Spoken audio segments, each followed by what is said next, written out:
And they try to fit in. I wish that I could be like the cool kids, and all the cool kids, they seem to fit in. I want you to ask yourself this one question. Does my ego make my social anxiety worse? But doesn't usually having low self-esteem and a lot of self-consciousness mean that our ego is in fact very small? And the short answer to this is, in fact, no. This doesn't mean that our ego is very small. It's quite the opposite, actually. And let me explain to you now why that is. Now, cast your mind back to those times when you're feeling particularly anxious in a social setting. And ask yourself this question. Who are you thinking about? Who are you primarily focused on? And the truthful answer to this will be yourself. See, if we just diverted our eyes somewhere else and focused on other people and maybe what they were doing in that moment, then we wouldn't be so consumed by social anxiety. And just recently I saw a video featuring Jordan Peterson. And in this, he talked about the cure for social anxiety, or a strategy of coping with social anxiety. And he said, if you are able to divert your eyes elsewhere, like I said, but basically he means like you scan the room and you basically use your eyes to look at the sides, so you're constant kind of scanning of the room. This occupies your mind, and it gives your mind a break from the constant consumption of anxiety and the fear and the dread you feel. So let's get into the nitty-gritty of this. So at the very core of social anxiety as a condition or as a disorder is your ego, right?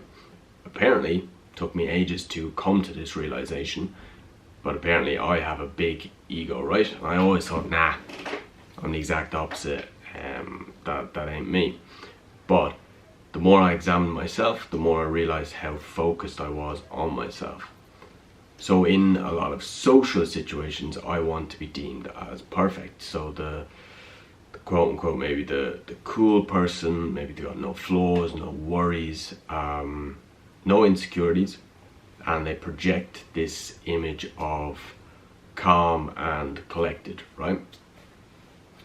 But the more I studied other people, the more I actually used my eyes to scan the room at social events, the more I realized that the people who are the most confident, or appear to be, they demonstrate a lot of the traits that, you know, us social anxiety sufferers would have.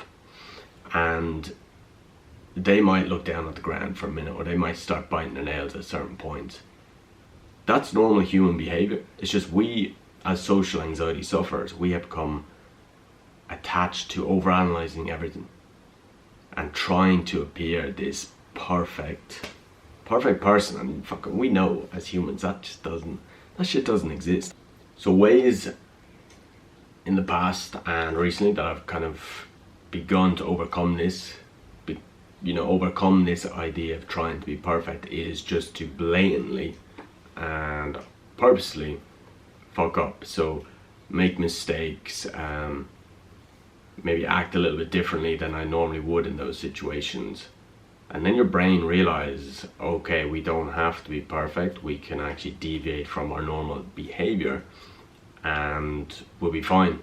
There's no threat to our life here. We are not in imminent danger, you know? And also just fail stuff as well. Become okay with that idea of failure, because, you know, this life is short. Not to get too deep on it, but, you know, life is short, so who cares, right? Who cares if you fail something? Who actually, at the end of the day, cares? No one does, except for you. And if you can overcome that, then you're golden, mate. Gold.